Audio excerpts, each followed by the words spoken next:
Maupo po kayo sa ating ginagalang, maganda, masipag na Vice Mayor Chi Atienza, ang ating mga minamahal na kapwa halal ng bayan, Congressman Ernix Dionisio,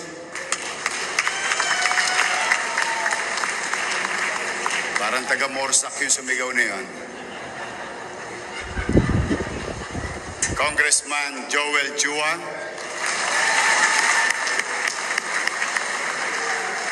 Congressman Giselle Maceda, Congressman Erwin Cheng,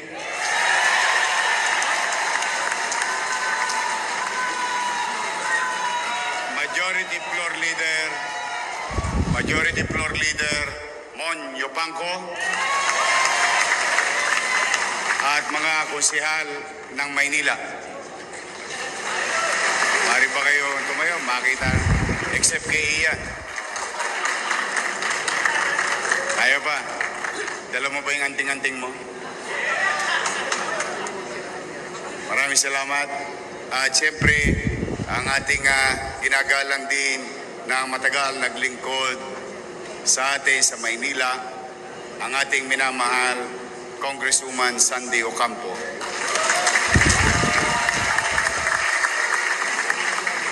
At matagal din naglingkod sa atin sa lungsod ng Maynila, Congressman Amado Bagaching. At mga dati pang halal, department heads, stakeholders, to the business sector, organization, NGOs, POs, the youth of Manila, the future of the city, to our fellow elected officials in the barangayan, sa lahat ng 896 barangays sa lungsod ng Maynila.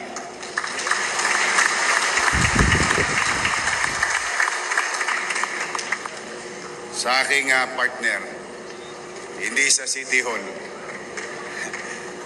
sa bahay. May asim pa.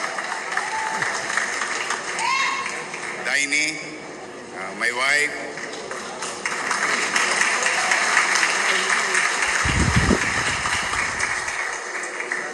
at pangalawang babae ko sa buhay. Dalawa pong babae ko. Ang ating minamahal na Frances,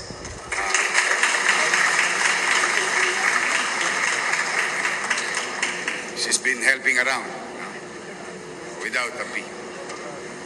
TY, mawawala. But anyway, welcome.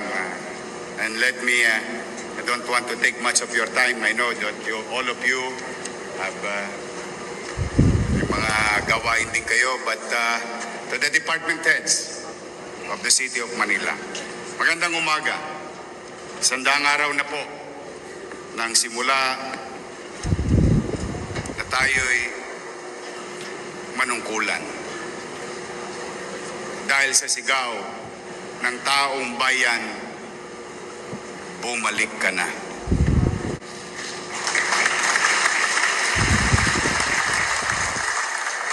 Pero parang pag kinukwenta-kwenta ko, parang taon na yung 100 araw na yun. Masakit sa katawan. But be that as it may, sabi nga sa isang kasabihan sa Ingles, it is not the years in your life that count. It is the life in your years. Sa pamamahala naman, what matters are not the days in your term, but what you have done to make each day matter to the people you serve. We hit the ground running, and that is literal, as I have committed to you last inaugural session. Naunang aksyon kaysa inaugurasyon. Gawa bago salita. 100 days ago, we were left not only with the mountains of death, but also with the mountains of garbage. 100 days ago, I was expecting to inherit a clean city. But what I got instead was a dirty one. Trash-littered city streets, which were full of uncollected garbage. The stain of bad governance also left its mark on city finances, which weigh down by billions of unpaid commercial obligation. Kaya mas minabuti ko munang eskubahin ang Maynila, alisin ang mga libag, kinuskos ang kadugyutan ng ating lungsod na kinaharap. Hindi po yan one-day gimmick, pero whole year program. Wash, rinse, repeat. Wash, rinse, until it becomes a habit. Eh bakit ba tayo porsigido dyan? Kasi sa paglilinis ay hindi lang daily activity of the city government but a daily lesson to teach the people by example na maging zero tolerant tayo sa dumi at walang kaayusan. Sa loob ng 2 linggo, pag-upo natin, naibalik agad ang normal na garbage collection sa City of Manila.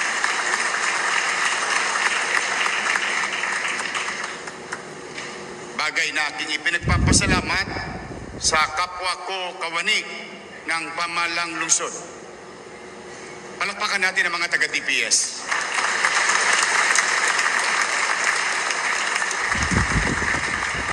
We owe it to them. Araw-araw, gabi-gabi. Talagang yung mga bulo-bunduking basura ay talagang isinantabi nila lahat, hinakot lahat. Dahil lang gusto ko gumising kayo sa bagong administrasyon na parang walang nangyaring dumi ng nakaraan. Sa engineering, sa MDRRMO, thank you very much sa kanila.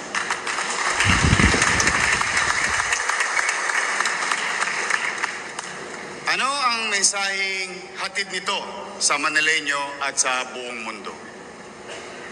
May gobyerno na sa lungsod ng Maynila. Hindi na siya MIA or what you call missing in action.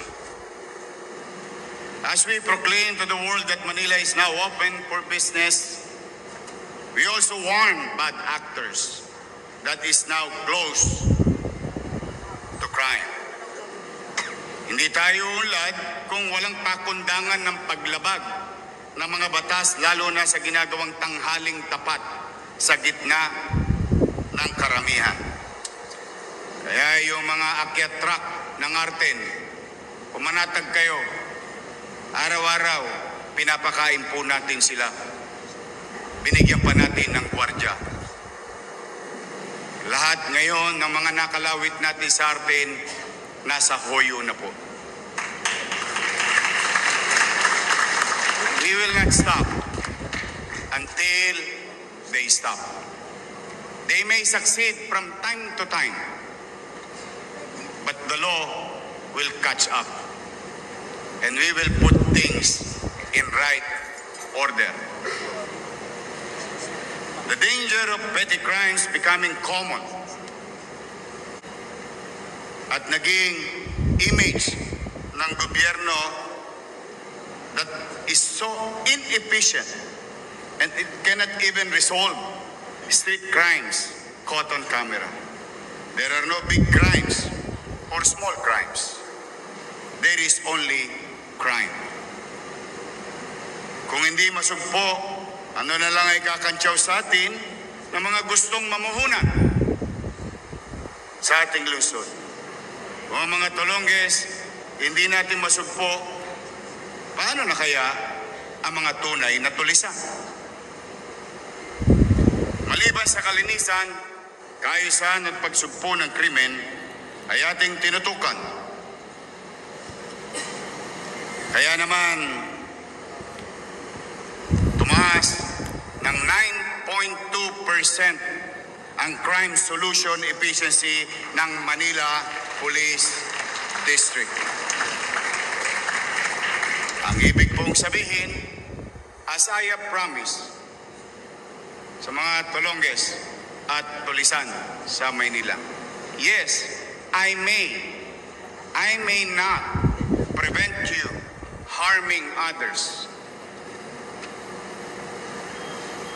But if we fail in preventing you, I guarantee you, sa masulok kayo ng Pilipinas, tatalupang ko ang buong Pilipinas, mapapanagot ko kayo sa mata ng batas dito sa lungsod ng Maynila.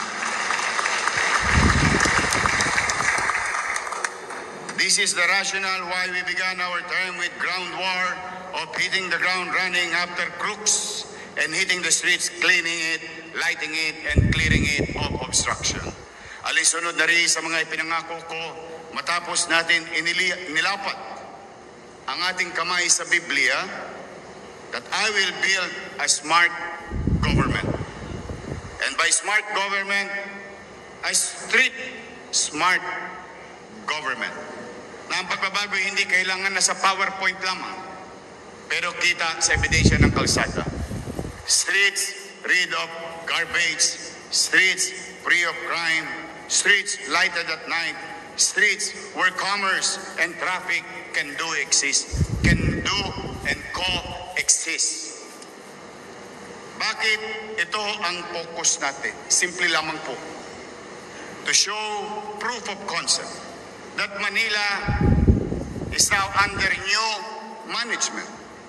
One that makes sure that laws are implemented, rules are followed, basic courtesy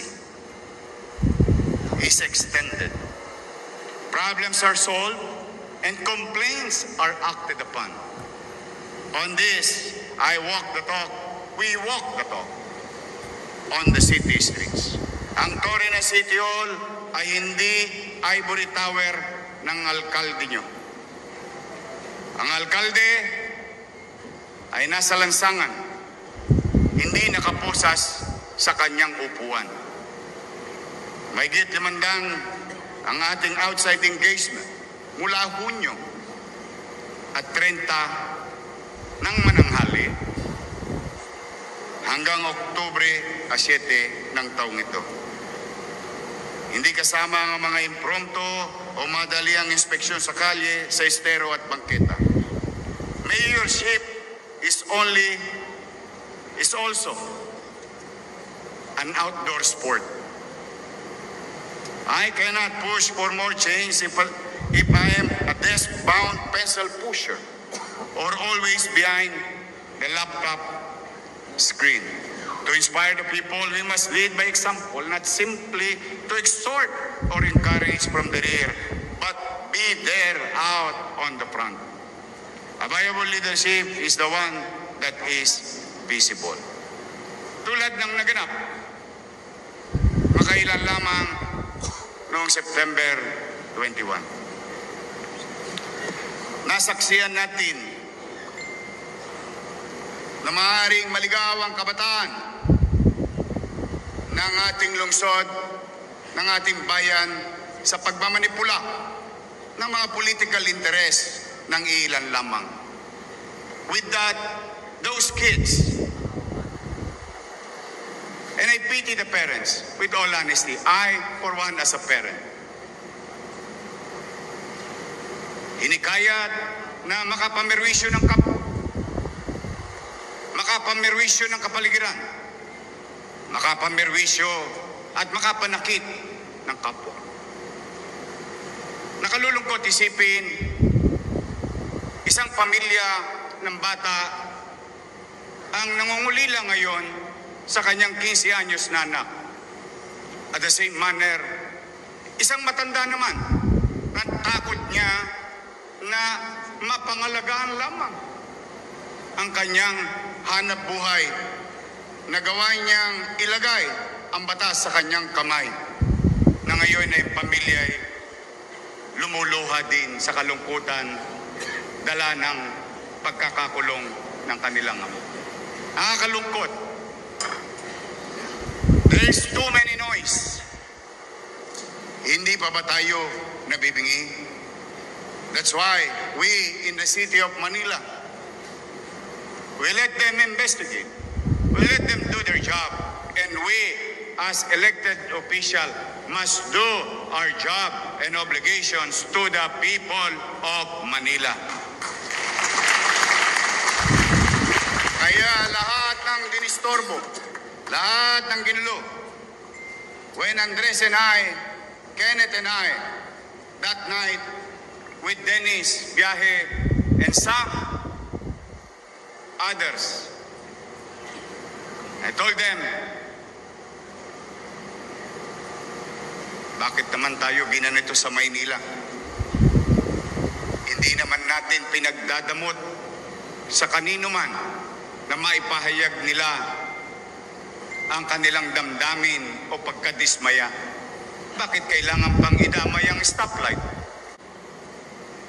Kung mapapansin mo sa mga batang yaon, yung iba doon, mas may pakinabang pang stoplight kaysa sa kanila. Kaya sabi ko, the people of Manila doesn't deserve this. We don't deserve it. You paid for it. And I told them, that same night, walang matutulog. Andres, maghanap ka ng mahinga mong pintura. Kenneth, lahat ng truck na available. Gusto ko gumising bukas ng umaga ang mga tagalungsod ng Maynila. Bago sila natulog, nalulungkot sila sa katayuang pisikal ng ating lungsod sa ginawa ng mga dumako dito sa Maynila. Gusto kong gumising sila para lang silang binangungot at nagising na parang walang nangyari.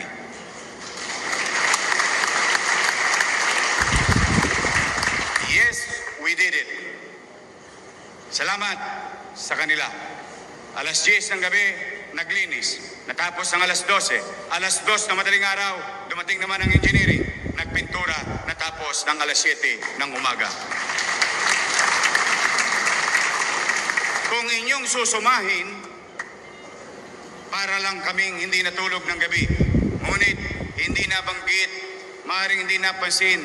The day before that, hindi pa kami natutulog sa paghahanda ng MHD, ng MDRRMO, ng Red Cross na partner namin, kung saan nag-alay kami sa mga dadako sa Maynila ng doktor, ng nurses, ng EMS, pati ihiyan nila tubig upang maiparamdam sa kanila na welcome sila sa Maynila. For 48 hours, your city government did not sleep. But then again, those are water under the bridge. Salamat sa Diyos. Salamat sa mga empleyado ng lungsod ng Maynila. Nakaraos tayo.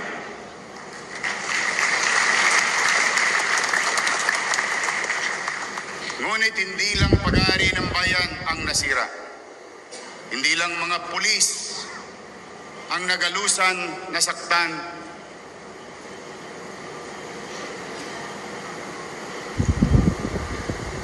Ang mga damdamin ng mga magulang sa pag-aalala nila kung ano sasapitin ng kanilang mga anak na naligaw ng landas. Kaya, anyway, way forward. I hope marinig to na mga kabi-kabilang parte ng politika. Iba't ibang kulay ng politika. Welcome po kayo sa Maynila. Hindi namin ipinagdadamot ang aming minamahal na lungsod at pamayanan.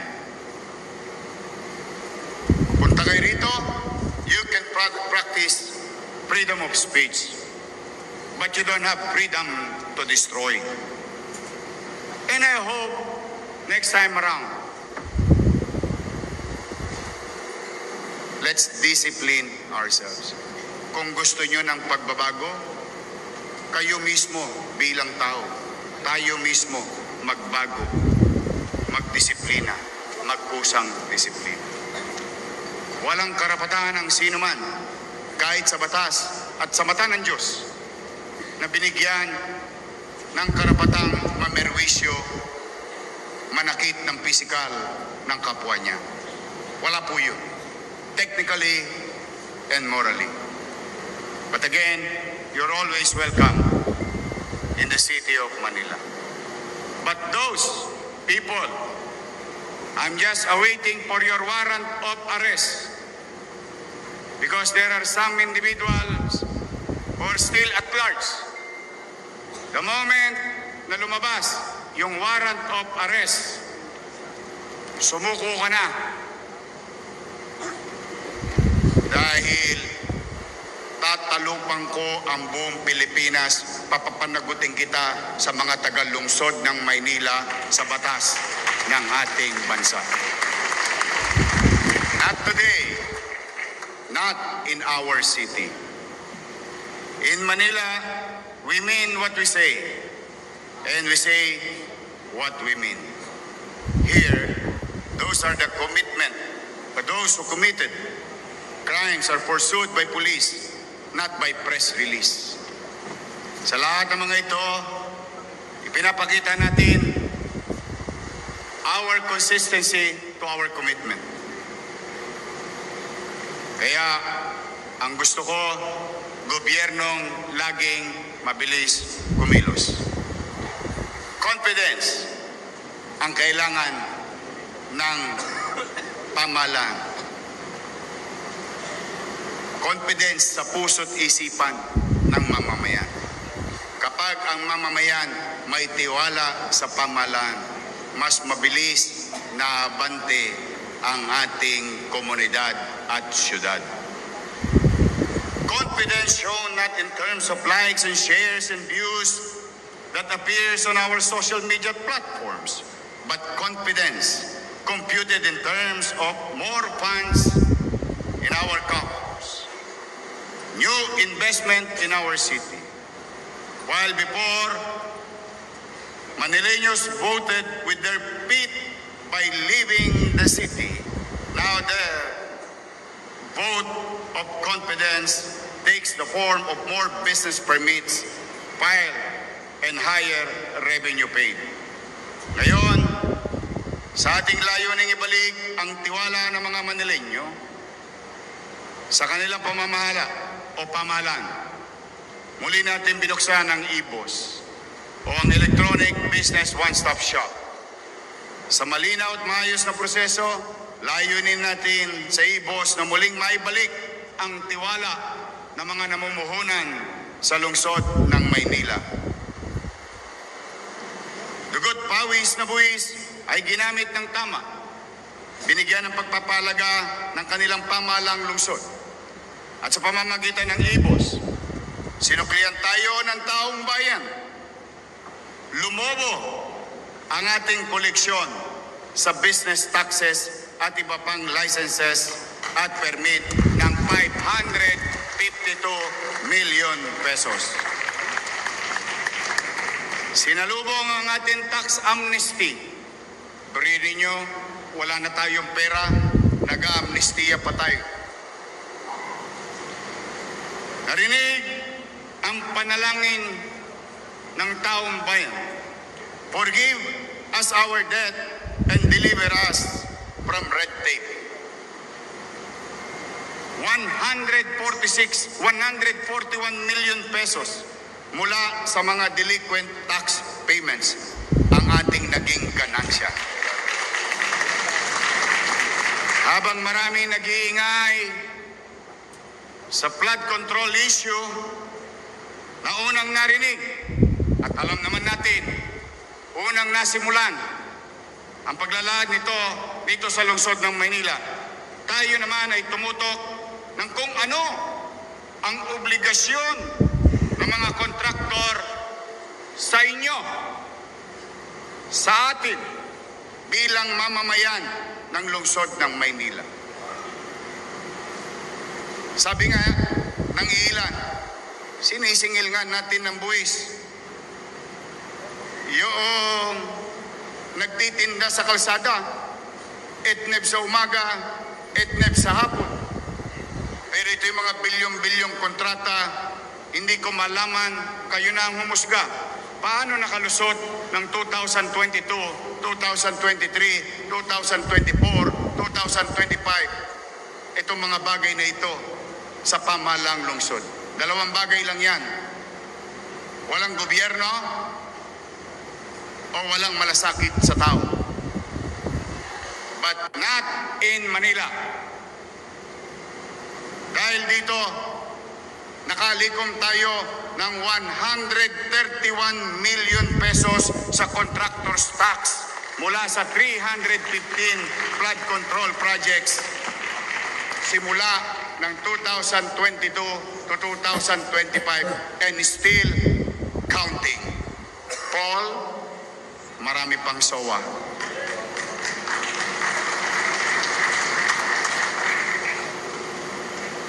Umalsa rin ang ating general fund collection. Halos 2.2 billion pesos kasama na ang NTA or National Tax Allotment. Pinalitan natin ng red tape, ng red carpet. We slashed the numbers of documents required, sped up the process, shorten the timeline or timetable. Noon, umaabot sa isang hanggang 2 buwan bago maaprobahan. Mind you, bago maaprobahan ang renovation or pit out project. Just imagine